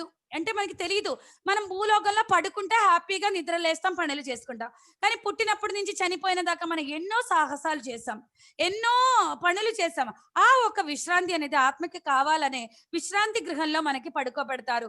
అందుకే భూలోకంలో 1 year, అక్కడ 1 రోజు, అలా కొన్ని రోజులు పడుకున్న తర్వాత మనమే తనకు తానుగా లెగిసిన తర్వాత జ్ఞాపకాల భవంతి అంటే ఆకాశిక్ రికార్డ్ రూమ్ లోకి మనల్ని తీసుకువెళ్తారు. శరీరం ఉన్నప్పుడు మనకి ఆత్మజ్ఞానం పట్ల అవగాహన ఉండదు. శరీరం మరణం ద్వారా వదిలించిన తర్వాత ఈ ఆత్మ సింగిల్ గా తన సినిమా తను చూసుకుంటుంది. ఆకాశిక్ రికార్డ్ గదిలో చిత్రగుప్తుడు అంటే ఏంటి? మనం చేసిన ప్రతి ఆలోచన, ప్రతి మాట, ప్రతి పని చిత్ర రూపంలో లిఖించి గుప్తంగా దాచి ఉంచేవాడు చిత్రగుప్తుడు. సో మనం చనిపోయిన తర్వాత మనకి ఆకాశిక్ రికార్డు గదిలో చిత్రగుప్తుడు మన సినిమా అంటే అది ప్లే చేస్తారు, సింగిల్ గా కూర్చోపెడతారు. సో అప్పుడు మై గాడ్, ఇంత అద్భుతమైన జన్మ, ఇంత అద్భుతమైన అవకాశాలు, నేను ఇంత మూర్ఖత్వంగా ప్రవర్తించానా, ఇంత కష్టం కలిగించానా, ఇంతమందిని మోసం చేశానా, ఇంతమందికి హాని కలిగించానా, ఇంతమంది జీవితాల్ని ఇబ్బంది కలిగించానా అనే సినిమా అక్కడ చూస్తారనమాట. చూసిన తర్వాత తనకి తానుగా ఆ ఒక death after realisation, complete realisation అయిన తర్వాత ఆ ఒక ఆత్మ ఆ ఒక సంపూర్ణమైన అవగాహనతో బయటికి వస్తారు. అప్పుడు మీటింగ్ లో కూర్చోబెడతారు, మనకి సహాయం చేస్తారు. ఏం జన్మ తీసుకుంటారు మీరు అని అడిగితే, ఆడ జన్మ తీసుకుంటారా, మగ జన్మ తీసుకోవాలా, ఎక్కడ జన్మ తీసుకోవాలి, ఎలాంటి అనుభవాలు రావాలి, గుడ్డివాడుగా వెళ్ళాలా, మూగవాడిగా వెళ్ళాలా, చేతులు కాలు లేకుండా వెళ్ళాలా, ఈ జన్మంతా గొడ్రాలుగా ఉండాలా, ఈ జన్మ అంతా అంగవైకల్యంతో ఉండాలా అనేది మనం అక్కడ అంటే ఆకాశిక రికార్డు గదిలో మనం చూసిన మన పాస్ట్ లైఫ్ యొక్క కర్మ ఆ మూట బరువుని బట్టి మనం నిర్ణయించుకుంటాము. సో అందుకే స్వర్గంలో పెళ్లి ఎక్కడ జరుగుతుంది అంటారు, స్వర్గంలో అంటారు కదా. కానీ మనకి ఇక్కడికి వచ్చిన తర్వాత మనకి ఇవన్నీ గత జన్మ స్మృతులు లేక, గత జన్మ సంస్కారం పట్ల అవగాహన లేక మనం వాళ్ళని వీళ్ళని నిందిస్తూ ఉంటారు. సో అందుకే ఆడపిల్లలకి నేను చెప్పేది ఒక్కటే, ప్రతి ఒక్క పిల్లలకి పత్రిజీ ఏమంటారంటే చిన్నప్పటి నుంచే ధ్యానం కానీ నేర్చుకుంటే మన కర్మలని వాస్తవాలను కూడా మనం మార్చుకోవచ్చు. సో మన పూర్వజన్మం చేసిన కర్మ పాపాలని కూడా మనం, అది మనకి ఎలాంటి ఇబ్బంది కలగకుండా దాన్ని కూడా మనం క్షమాపణం ద్వారా, ఆధ్యాత్మిక అవగాహన ద్వారా, ఆత్మజ్ఞానం పట్ల లోతైన జ్ఞానం ద్వారా, సజ్జన సాంగత్యం ద్వారా, ధ్యాన సాధన ద్వారా మనం కడగొచ్చు మిత్రులారా. అందుకే ప్రతి చిన్న పిల్లలకి మన డ్యూటీ ఏంటంటే పెద్దవాళ్ళని మార్చడం అనేది కష్టం, చిన్న పిల్లలకే చెప్పండి. సో అందుకే నేను చెప్తున్నా, ఇప్పుడు మనకి చూస్తూ ఉన్నాము ప్రతి ఒక్కళ్ళు కూడా స్త్రీలకు ఒక కష్టం వచ్చింది అంటే పురుషుల్నే చంపాలి, పురుషులే ఇలాంటి ఘోరమైన పనులు చేస్తున్నారు అంటారు. కానీ ఆ స్త్రీ గతములో పురుషుడుగా చేసినదే అదే వయస్సులో అదే అనుభవాన్ని క్రియేట్ చేసుకొని స్త్రీ జన్మ ఎత్తి అదే అనుభవాన్ని పొందుతున్నారు అనే మహా సత్యాన్ని ఎంతమందికి తెలుసు. అందుకే అంటారు, ఆత్మజ్ఞాని మాత్రమే సాక్షిగా ఉండగలదు. వారికి తెలుసు, ఓ ఆమెకి ఆ కష్టం కలిగిందా, ఆమె అంత నీచంగా చనిపోయారా, ఆమెకి ఇన్ని ఇబ్బందులు జరిగిందా, ఓ పాపం. ఏంటి అయ్యో పాపం అంటే, పాపం చేశావు కనుక అనుభవించి కర్మన ప్రక్షాళన చేసుకోండి. మన వాస్తవాన్ని మనమే సృష్టిస్తుంది అనేది భగవంతుడి చెప్పింది మనకి తెలుసు. We are creators, god also we create our own reality each and every second. మన డెస్టినీనే క్రియేట్ చేసే, మన విధి రాత రాసుకొని వచ్చింది కేవలం మనమే. పక్కండోడు కాదు, భర్త కాదు, అత్త కాదు, మామ కాదు, మన పిల్లలు కాదు, ఓకే సమూహం కాదు, వీఆర్ క్రియేటర్స్. ఆ సంఘటన నా జీవితంలో నాకు ఆ దుఃఖం కలిగింది అంటే దాని కారణం నేను ముందు ఇచ్చున్నాను. ఆ ముందు జన్మలో నేను విత్తనం నాటి ఉంది, సో అది ఈ జన్మలో వృక్షమైపోయి ఫలితాలను ఇస్తుంది. సో అందుకే పత్రిజీ అంటారు, no judgement, no complaint, no comments. చూసారా? సో మనం కంప్లైంట్ ఎప్పుడు చెప్తాం? అజ్ఞాని మాత్రమే కంప్లైంట్ ఇవ్వగలదు. జడ్జిమెంట్ ఎవరు చెప్తారు? అది అలా జరగడం కరెక్ట్ కాదు, దాన్ని చంపేయాలి, లేకపోతే వాడిని నరికియాలి, లేకపోతే వాడిని షూట్ చేసేయాలి. ఎవరు చెప్తారు? జ్ఞానము లేకపోవడం వలన. సో మన యొక్క స్వీయ బాధ్యత ధ్యానం ద్వారా మాత్రమే తెలుస్తారు మై డియర్ ఫ్రెండ్స్. స్వీయ బాధ్యత, నన్ను కాపాడుకోవాల్సిన బాధ్యత నాదే. నేను ఒక సమాజంలో సంఘం శరణం గచ్చామి, సంఘంలో ఎలా జీవించాలనేది నేను తెలుసుకోవాలి. నాకు జరిగేది ఈ రోజు నేను బాధపడుతున్నాను అంటే దాని కారణం అనేది గతంలో జరిగి ఉన్నది. So I accept my self. అంగీకరించే తత్వం వచ్చేటప్పుడు ఇంకా కంప్లైంట్ ఎక్కడ ఉంటుంది? పనిష్మెంట్ ఎవరిస్తారు? పాపం చేశావు కనుక, ఎవరు పాపం చేశారో వారే కర్మల్ని అనుభవిస్తారు. ఆ కర్మలను అనుభవించడానికి కూడా కారణాలని, అలా సిట్యువేషన్ క్రియేట్ చేసేది కూడా మనమే మిత్రులారా. సో ఇదొకటి నేను చెప్పదలుచుకున్నాను. తర్వాత ఒక పెళ్లి అయ్యి ఒక ఇంటికి వెళ్ళే ఆడబిడ్డకి ప్రతి ఒక్క తల్లి చెప్పాలి, అమ్మా నువ్వు ఇంకొక ఇంటికి వెళ్తున్నాము, అక్కడ ఆ మగబిడ్డ అంటే నీ భర్త అయ్యేవాడు ఒక ఇంట్లో ఒక డిఫరెంట్ టైప్ ఆఫ్ ఒక లైఫ్ ని ఎంజాయ్ చేస్తూ ఆ ఒక స్టైల్లో బ్రతికి ఉంటారు. ఆ తల్లిదండ్రులు కూడా వాళ్ళకి మాట స్వేచ్ఛ, వాళ్ళు ఇన్నాళ్ళు ఎలా బ్రతికారో ఆ స్వేచ్ఛ అనేది నువ్వు వెళ్ళిన తర్వాత కూడా అట్లానే ఉండాలి. ఎందుకంటే నువ్వు వెళ్ళిన తర్వాత నీకు నచ్చేటట్టు అంతవరకు ఒక జీవితాన్ని జీవించే ఆ ఒక భర్త కుటుంబం నీకు నచ్చినట్టు వెంటనే మారిపోవాలని మాత్రం నువ్వు పందాలు పెట్టకు. నువ్వు ఆ ఇంటికి వెలుగవ్వాలి, కానీ ఆ ఇంటి వెలుగున తీసే అంత, ఆ ఇంటిని చీకటిలోకి తోసే అంత రాక్షస రూపం మాత్రం నువ్వు అవ్వకూడదు అని చెప్పాలి. ఎందుకంటే నీ భర్త, నీకు భర్త కాకముందు తల్లిదండ్రులకి ఒక గొప్ప బిడ్డ, గొప్ప కొడుకువి, అక్క చెల్లెలకి గొప్ప తమ్ముడు లేకపోతే అన్న, వాళ్ళ పిల్లలకి గొప్ప మావయ్య, తర్వాత ఫ్రెండ్స్కి గొప్ప మిత్రుడు, ఆ సమాజంలో ఒక బాధ్యత గల మగవాడు. సో వారికి నీ అంత శక్తి లేదు, మగవారికి నీ అంత శక్తి లేదు కనుక నువ్వు అత్యద్భుతమైన శక్తి క్షేత్రం కనుక వారు ఇప్పుడు ఎట్లా ఉన్నారో ఆ స్వేచ్ఛను అలాగే ఇస్తూ ఉన్న స్థితిలో నుంచి ఉన్నత స్థితిలోకి నీ ద్వారా తీసుకు వెళ్ళడం కోసమే నిన్ను వారు పూర్వ జన్మంలోనే ఈ జన్మలో భార్యగా ఎన్నుకున్నారు బంగారు తల్లి అని ప్రతి ఆడబిడ్డకి ప్రతి తల్లిదండ్రులు చెప్పాలి. అంతే కదా, ఇంట్లో నుంచి ఒక ఇంట్లోకి వెళ్ళేటప్పుడు పిల్ల చదువుకుంటారని ఆడపిల్లలకి పనులు నేర్పించలేని తల్లిదండ్రులు అందరికీ ఒక నమస్కారం. ఆడపిల్లగా జన్మ ఎత్తింది కాలు మీద కాలు పెట్టుకొని కూర్చోడానికి కాదు, కొన్ని జన్మలుగా చెయ్యలేని కఠినమైన తప్పులని సేవ ద్వారా, ఇంటి పనుల ద్వారా, బిడ్డలను చక్కగా ఆపరేషన్ చేయకుండా నొప్పి అనుభవించి సహజ ప్రసవం ద్వారా ఈ స్తనాల్లో నుంచి అమృతాన్ని అంటే ఆ పాల ద్వారా ఇచ్చివ్వడం ద్వారా వాళ్ళకి ఎంతో ప్రేమగా వాళ్ళ యొక్క దొడ్లు పాసులు కడిగి ప్రేమతో కూడిన సర్వీస్ చేయడం ద్వారా దానికోసం పుట్టింది ఆడది. అంతేగాని ఈ ఇంట్లో ఉన్నప్పుడే కదా నా బిడ్డ ఆనందంగా ఉండగలదు, ఇంకో ఇంటికి వెళ్తే మరి కష్టమేమో, అక్కడికి వెళ్ళిన తర్వాత ఎలాగో పని చేయాలి కదా అని ఏ తల్లిదండ్రి అయినా ఆడబిడ్డలకి పనులు అప్పగించకపోతే మై డియర్ మిత్రులారా, మీరు చేసేది మీ బిడ్డ, ఆడబిడ్డ యొక్క కుటుంబ ఆడబిడ్డనే సర్వనాశనం చేసిన దాంతో పాటు ఇంకొక ఏ పాపము తెలియని వారి యొక్క కుటుంబాన్ని కూడా ముక్కలు చేయడానికి మీరే మహాకారణం అవుతున్నారు.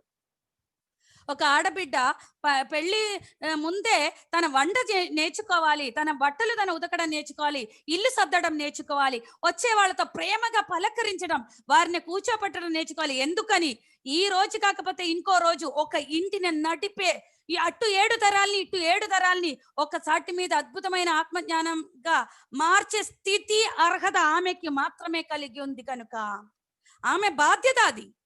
ఎలా పడితే అలా పెంచి ఎవడో గొట్టంగాడు దొరుకుతాడని పెళ్లి చేసి పంపిస్తే ఎవడు పడతాడు? అలా చాలా మంది మగవారు చనిపోయారు, అలా చాలా మంది మగవాళ్ళు జైలు పాలైపోయారు. ఇక్కడ మాత్రం ఆడబిడ్డకి సపోర్ట్ గా ప్రతి ఒక్కడు వస్తారు, కానీ ఆ మగ మనిషి, ఆ మగ బిడ్డ యొక్క తల్లిదండ్రులు పడే పాటలు, ఇబ్బందులు ఎవరు కూడా తెర మీదకి తీసుకురావడానికి ధైర్యం సాధించలేకపోయారు. ఎందుకని? తెగిస్తే భయం. ఆడబిడ్డ గురించి లేకపోతే ఆడపిల్లల గురించి బయటికి చెప్తే ఆడవాళ్ళకి సపోర్ట్ చేయకపోతే మగవారికే దిక్కు లేదని మగవారు కూడా నోరు మూసుకొని ఉంటున్నాం. ఆడవారికి సపోర్ట్ ఆడవాళ్ళు ఉన్నారు, మగవాళ్ళు ఉన్నారు. మగవాళ్ళు ఏమైపోవాలి? వాళ్ళ కన్న పాపానికి తల్లిదండ్రులు చచ్చిపోవాలా? వాళ్ళ కన్న పాపానికి తల్లిదండ్రులు అనాథాశ్రమంలో పడి ఉండాలా? లేకపోతే ఇంట్లో సమయానికి ఆకలేస్తే తినలేక, వయస్సు అయినప్పుడు ఎన్నో శారీరక ఇబ్బందులు ఉంటాయి, ఆకలేస్తుంది, కావలసిన ఇబ్బందులు రెస్ట్ ఉండాలని ఉంటుంది, స్వేచ్ఛ లేకుండా ఈ యొక్క స్త్రీ అజ్ఞానంతో మూర్ఖతపు మాటలకి ఇబ్బంది పడి కొడుకునంట భర్తనే తల్లిదండ్రుల నుంచి విడతీసి ఆ ఒక ఘోరమైన శాపంగా వాళ్ళు బ్రతకాలా? ఏదవని వాళ్ళు చేసిన కర్మలవని, కానీ మన బుద్ధి చెడిపోకూడదు. అందరినీ క్షమించే తత్వం ఒక స్త్రీకే ఉంది. సహనంతో ప్రతి ఒక్కరిని యాక్సెప్ట్ చేసే మరో నిమిషం వాళ్ళందరూ మనకి సరెండర్ అయిపోతారు. సో ఇంత గొప్ప ఒక స్త్రీ అనేది ఒక అద్భుతమైన ఒక బిడ్డను భూమి మీదకి తీసుకురావాలి. సో నువ్వే మూర్ఖురాలైతే నీ పాపకేం చెప్తావు? నీ పాప ఇంకో బిడ్డను కని ఎలాగై సమాజానికి అందిస్తారు? ఒక స్త్రీ చైతన్యవంతురాలు కాకపోతే 7 తరాలు సర్వనాశనం అయిపోతుంది. జాగ్రత్త. తర్వాత ఇంకా ఇంకా కర్మ ప్రక్షాళన చేయడం కోసం మరలా మరలా మరలా జన్మ తీసుకుంటారా? ఇదే పనియా? ఈ ఆత్మ ఎంత కుంగిపోతూ ఉంటావు మనలాంటి శరీరం ఎన్నుకున్నందుకు. మై డియర్ ఫ్రెండ్స్, అంటే మనం ఎంత అవేర్నెస్ లో ఉండాలి. స్త్రీ తప్పు చేస్తే ఎవరు పట్టుకోలేరు, స్త్రీ తెగిస్తే కూడా అంతే. కానీ స్త్రీకి ఎంతో అద్భుతమైన శక్తి ఉంది. స్త్రీ పూజింపబడాలి అని ఉదయం నుంచి రాత్రి గొంతు చీల్చుకుంటారే. పూజింపబడే ఏ పని చేస్తావు నువ్వు? స్త్రీలారా, ఈవెన్ ఆల్సో మీ, నేను కూడా. ఏం పని చేసావు? ఏమని అంత ఉద్ధరించారని? 3 పూట్ల వంట చేశారనా? అదా స్త్రీ పూజింపబడడానికి ఎంత అద్భుతమైన ఇన్నర్ క్వాలిటీస్ ని పెంపొందించుకోవాలో తెలుసా? ఒక ఆడబిడ్డ అనే కానీ ఆ ఆడబిడ్డని ఇంకొక ఇంటికి పంపించేటప్పుడు బంగారు తల్లి నువ్వు వెళ్ళిన తర్వాత కూడా నీ అత్త మామ ఎంత స్వేచ్ఛగా మాట్లాడారో, ఎంత స్వేచ్ఛగా వ్యవహరించారో, ఆ స్వేచ్ఛను కానీ వాళ్ళకి తగ్గించావు. నిన్ను భయపడి ఆ కుటుంబంలో ప్రాణశక్తి కానీ విఘటించావో, ఆ కుటుంబంలోకి బంధువులు రాలేదా? ఆడపుడుచులు నిన్ను భయపడి రాలేదా? నీ మొగుడు స్వేచ్ఛగా బంధువుల ఇళ్లలోకి కానీ అంటే ఫ్రెండ్స్ మధ్యలోకి కూడా రాలేదా? నువ్వు నీచురాలే, నికృష్టురాలే. నువ్వు ఆ ఇంటికి వెలుగు కాదు, ఆ ఇంట్లో వెలుగు తీసేవారే. అలా అవ్వకూడదు బంగారు తల్లి అని మనం నేర్పించి పంపించాలా. అప్పుడు అలాంటి తల్లి పూజింపబడే అర్హత దక్కేది. అలాంటి తల్లికి మాత్రమే అలాంటి ఒక అర్హత ఉంటుంది. అప్పుడు అలాంటి తల్లి ఎంత అద్భుతంగా ఆ బిడ్డను పెంచితే, ఆ బిడ్డ ఇంటికి వెళ్తే ఆ కుటుంబం ఎంత స్వర్గంగా ఉంటుంది. అలాగే ప్రతి మగ పిల్లవారికి కూడా చెప్పాలి, బంగారు కొండ, నువ్వు ఇంకొక ఇంట్లో పుట్టి పెరిగిన ఒక ఆడబిడ్డని పెళ్లి చేసుకుని వచ్చేటప్పుడు తనకి మా అందరికన్నా చనువు నీతోనే ఉంటుంది. తనకి మన కుటుంబాన్ని అర్థం చేసుకునే స్థితి ఫస్టే ఉండకపోవచ్చు. సో అలాంటప్పుడు నీతోనే ఉండాలని, నీతోనే మాట్లాడాలని, నీతోనే బయటికి వెళ్ళాలని అన్ని కోరిక ఉంటుంది. సో అవన్నీ అలాగే చెయ్యు. కానీ ఒకటి మాత్రం నీవు మర్చిపోమాక, ఆడపిల్లలు వాళ్ళ యొక్క సహజ లక్షణాలు అంటే ఏంటంటే, వాళ్ళు ఇంకో కుటుంబంలో నుంచి వచ్చేటప్పుడు వారు తల్లిదండ్రి మీద ఎక్కువ ప్రేమగా ఉంటుంది, తర్వాత నీ మీద ఉంటుంది. అంతేగాని నిన్ను కన్న తల్లిదండ్రి మీద చాలా మందికి ఉంటుంది. బంగారు తల్లిలు ఎంతో మంది ఉన్నారు. మాక్సిమం పీపుల్ అమ్మాయిలకి ఇది ఉండదు, యాక్సెప్టెన్సీ ఉండదు. అలాంటప్పుడు వాళ్ళు ఏదైనా మా గురించి కానీ, తల్లిదండ్రుల గురించి కానీ, ఆడపడుచుల గురించి కానీ, మన బంధువుల గురించి కానీ, నీ గురించి కానీ ఏదైనా చెప్పేటప్పుడు అది అలాగా నువ్వు కంప్లీట్ గా నమ్మకు. నువ్వేం చేయాలంటే తనని పక్కనే కూర్చోపెట్టు, లేదా గుండెకి హత్తుకో, ప్రేమగా హత్తుకో. తనకి అది కావాలి. హత్తుకొని, అవునా నా తల్లిదండ్రులు నీకు నచ్చటం లేదా? ఎందుకు నచ్చట్లేదు బంగారు తల్లి? నువ్వు నా పెళ్ళం అయ్యే ముందు వారు ఉండడం పట్టే కదా ఇంత ప్రయోజకుడు నేను అయ్యాను. అందుకు నా తల్లిదండ్రుని నేను ప్రేమించకుండా నీ మాటలు విన్నారని సమాజం, చరిత్రం అన్ని ఉమ్మూస్తుంది. మన ముఖం మీదే చరిత్ర మన గురించి చెప్పుకుంటారు బ్యాడ్గా. సో అలాంటి ఒక మహాకారణం, అంత నీచ నిమ్న స్థితికి నువ్వు కారణం కాకూడదు. నా తల్లిదండ్రిని నువ్వు నీ తల్లిదండ్రిగా చూడడం నేర్చుకో అని ప్రేమగా కొడుకు చెప్పగలగాలి. ఆడపిల్లలు ఫస్టే మేము కొంత గందుతాం. అలాంటప్పుడు మీరు ప్రేమగా కానీ, మీ సపోర్ట్ కానీ, అంటే నేనున్నాను నీకు అలా అని వయసైన తల్లిదండ్రులు ఇంకెన్నాళ్ళు ఉంటదిరా? వాళ్ళకి నేను తప్ప ఇంకెవరున్నారు? నువ్వు వచ్చిన తర్వాత తల్లిదండ్రులను వాడు చూడలేదు, చేత కాని ఎదవా అని నన్ను తిట్టడానికి నువ్వెందుకు కారణం అవుతావు? సో అలా ఉండకూడదు. ఆడపుడుచులు అంటే నీలాంటి ఆడపిల్లలే కదా వాళ్ళు. వాళ్ళు ఇంకో ఇంట్లో నుంచి తల్లిదండ్రులు ఉన్నంత కాలం, అన్నగా నేను ఉన్నంత కాలమే కదా ఇక్కడికి వస్తారు. నువ్వే చికాకు పెడితే ఆడపిల్లలకి ఎక్కడికి వచ్చి పడి ఉంటారు వాళ్ళు? ఎప్పుడు వచ్చి మైండ్ ఫ్రీ చేస్తారు? వాళ్ళకి ఎక్కడుంది వచ్చి ఉండడానికి ఒక చోటు అని ఈ మగబిడ్డ చెప్పగలిగితే, ప్రతి ఆడపిల్లలు కూడా ఫస్ట్ కొంచెం ఇబ్బంది కలిగిన ఆ భర్త యొక్క గొప్పతనం చూసి వీళ్ళు కూడా ఇంకా నేను నోరు ఎత్తడానికి వీలు లేదు అని ఆ కుటుంబాన్ని అంగీకరించే స్థితి వస్తుంది. సో ప్రతి తల్లిదండ్రులు మగబిడ్డకి ఆడబిడ్డని ఎంత బాధ్యతగా ఇంకొక ఇంటికి తోల్తారో, అలాగే అంతే బాధ్యతగా ఒక ఆడబిడ్డకి భర్తగా ఉండడానికి కూడా మనం నేర్పించాలి. తర్వాత మనం ఏం చెప్పాలి అంటే, ఆ తల్లి చెప్పాలి, అంటే మీ తండ్రి దగ్గర నుంచి నాకు కొన్ని సుగాలైతే నేను అనుకున్నట్టు దొరకలేదు. అందుకని నీ ఆవిడ ఎప్పుడైతే గొంతెత్తి మాట్లాడుతుందో, ఎప్పుడైతే కోపం కసితో విర్రవీగుతారో, నువ్వు కూడా సరి సమానంగా కోపం ఎత్తి ఇంట్లో నుంచి దిగి వెళ్ళిపో మాకు. అంత కోపంగా ఉన్నప్పుడు ఒక స్త్రీ ఏం కోరుకుంటది? బలిష్టమైన తన భర్త యొక్క ఆ ఒక బలిష్టమైన కరాల అంటే ఆ ఒక హస్తం అంటే ఆ చేతుల లోపల ఆ ఒక గుంటకి హత్తుకోవాలి. తను అంటే గట్టి గట్టిగా అరుస్తాయి, కోపంతో విజృంభిస్తది. కానీ అప్పుడు కూడా ఆ తల్లి ఏం కోరుకుంటది? ఆ ఆడపిల్ల నన్ను పట్టుకోవాలి. అప్పుడే మనం ఇవ్వాలి, తనకి భరోసా ఇవ్వాలి. వద్దులే, ఎందుకురా నువ్వు ఇంత కోపపడతావు, నేను నీకున్నాను కదా, ఏ సమస్యలైనా మనం కూర్చొని మాట్లాడుకొని పరిష్కరిద్దాం. నువ్వు కోపపడితే నువ్వు నీ ఎనర్జీ కోల్పోతావు, నేను నీకున్నాను, నువ్వు సహనంతో ఉండు, నువ్వు శాంతం అయిపో అని మనం పట్టుకొని గుంటెకి హత్తుకొని ప్రతి మగబిడ్డలు చెప్తే ఆ స్త్రీ అక్కడికి అక్కడ ఆగిపోతుంది. లేదంటే ఆ స్త్రీ కుటుంబాన్ని సర్వనాశనం చేస్తారు. ఒక ఆటం బాంబు లాగా, ఒక బాంబు పేలిపోతే ఎన్ని హాని జరుగుతాయో ఒక స్త్రీ అతలాకుతలం అయ్యేటప్పుడు కూడా అలా జరుగుతుంది. సో ఈ యొక్క మ్యూచువల్ అండర్స్టాండింగ్ అనేది పెళ్లికి ముందు ప్రతి ఒక్క మగబిడ్డకి కూడా, ఆ మగబిడ్డకి ఆడబిడ్డకి ఒక ఇంటికి వెళ్ళిన తర్వాత అత్తామామని ఎలా గౌరవించాలి, ఆడపుడుచులతో ఎలా ఉండాలి, భర్తతో ఎంత అద్భుతంగా ఉండాలి. భర్త ఎంతో చికాకుతో బయటికి వెళ్ళి ఉదయం నుంచి రాత్రి దాకా నానా మందితో పని చేసుకొని వస్తూ ఉంటారు. వాళ్ళ ప్రేమగా ఎలా గుండెకి హత్తుకోవాలి, నువ్వు అనే శక్తి కుటుంబానికి ఎలాగ వెలుగుగా మార్చాలి అని ప్రతిదీ మనం చెప్పాలి. అవునా కదా? చాలా మంది చూడండి, పెళ్ళి అయిన ఆడపిల్లలు ఫస్ట్ అత్తమావల నుంచి ఈ కొడుకుని మాత్రం దూరం తీసుకెళ్ళిపోతారు. అక్కడ నుంచి గొడవలు చేసి గందరగోళం చేసి ఈ మగవాడికి ప్రశాంతత లేకుండా వేరుగా తీసుకెళ్ళిపోతారు. కొన్నాళ్ళ తర్వాత మళ్ళీ భర్తను కూడా వీళ్ళు వదిలేస్తారు. వదిలేయడం అంటే డైవోర్స్ ఇవ్వడము, ఇంకొకళ్ళతో వెళ్ళిపోవడము కాదు మై డియర్ ఫ్రెండ్స్. అప్పుడు ఒకప్పుడు నేనున్నాను, నీకు తల్లి ఎందుకు, నీకు తండ్రి ఎందుకు, నీకు నీకు అక్క చెల్లెలు ఎందుకు, వాళ్ళందరూ మూర్ఖులు నీచులు అని చెప్పే నువ్వే చేసేవులే నువ్వు అని వాల్యూ లేకుండా మాట్లాడడం ఈ ఆడది చేస్తోంది. ఎందుకంటే నీ తల్లిదండ్రుల నుంచి దూరం చేశారు నిన్ను అంటే, ఇవాళ కాకపోతే మై డియర్ సోదరా, నిన్ను కూడా అదే ఆడది పిచ్చి కుక్కలా చూస్తుంది, గ్యారంటీ. ఇవాళ అంటే ఈ రోజు పెళ్లి చేసుకొని నీ జీవితంలోకి వచ్చిన ఆడపిల్ల మాటలు విని నీ తల్లిదండ్రులను కానీ అంటే అక్క చెల్లెళ్ళని కానీ నీ కుటుంబాన్ని కానీ నీ ఫ్రెండ్స్ని కానీ నువ్వు దూరం చేసి ఆమె కొంగుల్లో, ఆమె చీర కొంగుల్లో ఉండిపోయావా, భర్త అనే పరిమిత పాత్రలో ఉండిపోయావా, నీ బ్రతుకు కుక్క బ్రతుకే.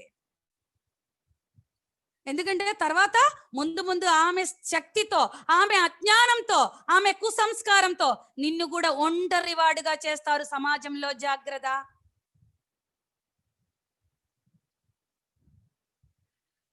సత్యం సత్యంగానే చెప్పాలి. ఎందుకంటే ఆఖరి శ్వాస వరకు సత్యం చెప్పడానికే నేను బ్రతికానని చిన్నప్పుడే అబద్ధం చెప్పినందుకు మా అమ్మ కాల్చింది. ఇది కనిపిస్తుందా? సో అందుకని అబద్ధం చెప్పకూడదు. చచ్చిపోయే ముందు సత్యం చెప్పి ఎవరైనా నన్ను చంపుతారా? సత్యం చెప్పి చచ్చావు కదా అని సీమ ఆనందంగా ఉంటా. కానీ అది చెప్పాలి, ఎలా చెప్పాలో అలాగే చెప్పాలి. సో ఆడపిల్లల్ని ఎంత అద్భుతంగా పెంచాలో, మగపిల్లలకి ఎంత గొప్ప గైడ్ లైన్స్ చెప్పాలో అనేది ప్రతి స్త్రీ, మగవాళ్ళకి ఇంత జ్ఞానం ఉండదు, వాళ్ళకి ఇంత సమయం ఉండదు, కానీ స్త్రీ అంత అద్భుతంగా వికాసం చెందాలి.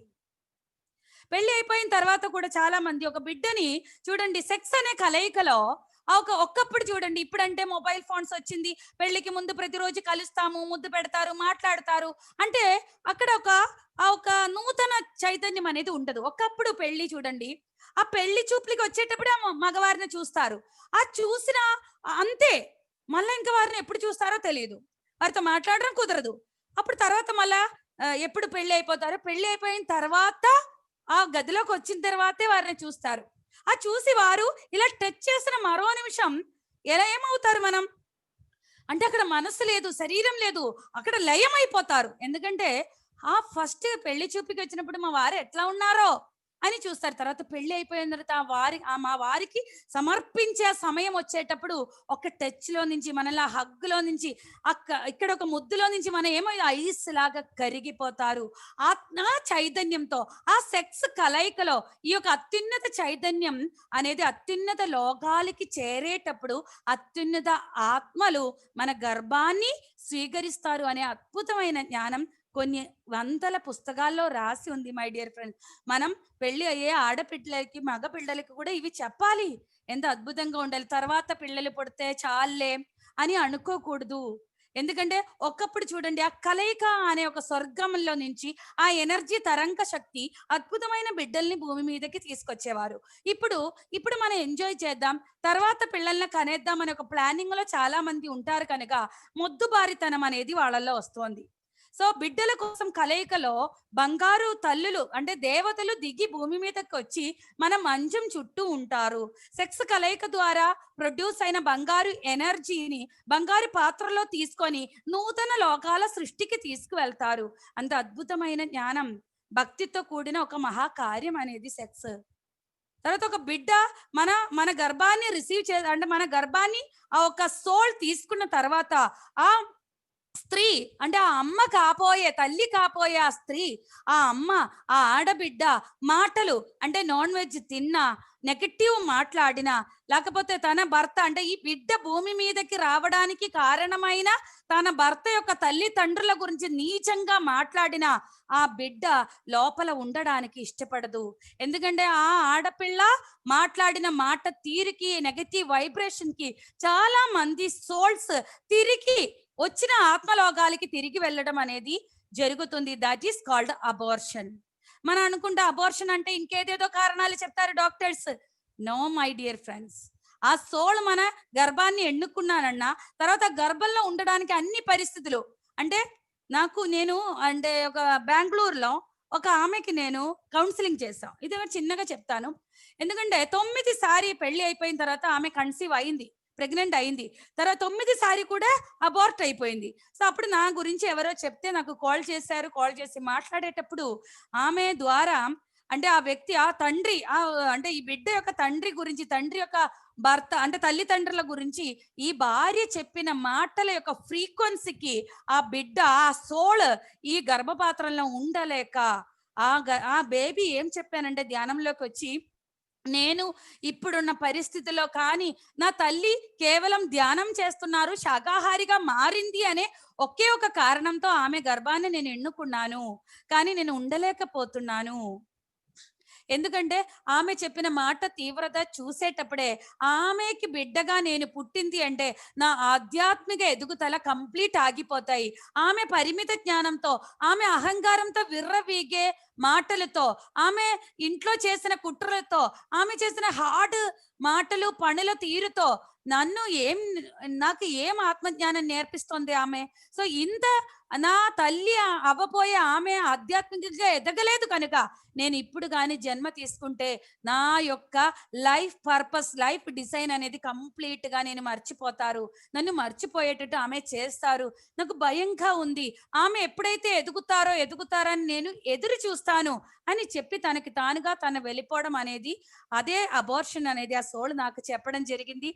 ఆ ఆమెతో నేను ఈ విషయాలు అన్నీ చెప్పిన తర్వాత తనకి తాను మార్చుకున్నారు, గొప్పగా మార్చుకున్నారు. తన అత్తామామని గొప్ప తల్లిదండ్రులుగా చూడడం నేర్చుకున్నాను. భర్త అంటే నీరసంగా వచ్చేటప్పుడు తనకి సేవ చేయడం నేర్చుకున్నాను. భర్త తల్లిదండ్రుల గురించి నీచంగా భర్తతో మాట్లాడడం మానేశారు. ఇప్పుడు ఆమె ఒక మగ బిడ్డన కానీ సంవత్సరం అయిపోయింది. చూసారా ఎన్ని జరుగుతుందో, మనకి కార్యకారణాలు తెలియదు. అద్భుతమైన ఆత్మజ్ఞాన సత్యం అవగాహన లేకపోవడం వల్ల ఎన్ని జీవితాలు సర్వనాశనం అయిపోతుందో. సో అందుకే ఒక్కప్పుడు సీమలాగా ఏ స్త్రీ ఉండకూడదు, ఇప్పుడున్న సీమ కన్నా గొప్పగా ప్రతి స్త్రీ ఉండాలనేదే నా యొక్క జీవిత సందేశం. మై డియర్ ఫ్రెండ్స్, ధ్యానంలోకి వచ్చిన తర్వాత నా లోపల ఎంతో శుద్ధి జరిగి నా యొక్క కుటుంబాన్ని, నా యొక్క భర్త కుటుంబాన్ని సమాజంలో ఒక స్త్రీగా, గొప్ప స్త్రీగా బ్రతకడం అనే ఒక గొప్ప కళ నేర్చుకున్నాను. సో ఈ ఆధ్యాత్మికత అంటే అన్ని కళ కలిపేదే. సో ఆధ్యాత్మిక అంటే ముందు జీవించడం, ధ్యానం చేసేయడం. నాకు అక్కడికి వెళ్ళాను, ఆ లోకంలోకి వెళ్ళాను, థర్డ్ ఐ ఓపెన్ అయింది, ఎవరికి కావాలి అవి? అవన్నీ నాకు కావాలి. కానీ నేను అద్భుతంగా లేకపోతే, నా గ్రౌండింగ్ అనేది నేను నేర్చుకోకపోతే కుటుంబ బాధ్యత ఎలా ఉంటుంది, భార్యగా పాత్ర పోషించాల్సిన, తల్లిగా పాత్ర పోషించాల్సి నేను సరిగా చేయకపోతే నేను ఫెయిల్ అయినట్టే లెక్క.